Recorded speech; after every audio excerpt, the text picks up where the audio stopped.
The man's hands were coated with a lotion. The officer took out a clock.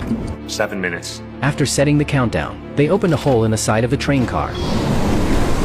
They clamped iron rings onto the man's hands, then pushed his hands through the hole. Upon contact, the man immediately screamed in pain.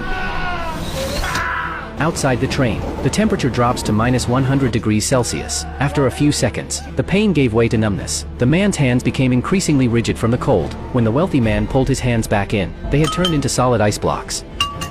Subsequently, they took out a large hammer. The man's screams echoed throughout the entire train.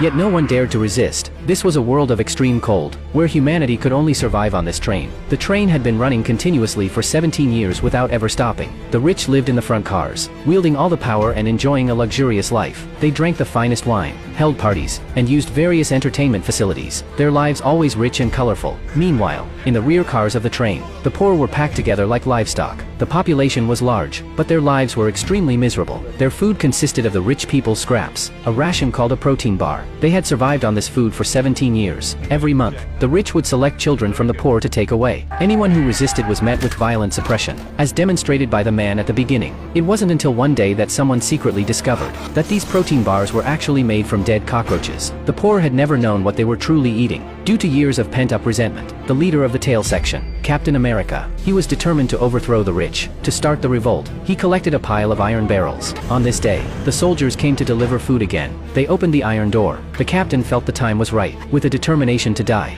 he rushed toward the soldiers. He grabbed a soldier's gun. He had guessed correctly. The soldier's gun was empty. Instantly, the entire lower-class population rioted. They pushed the iron barrels forward to jam the iron door. This was the first step of their resistance.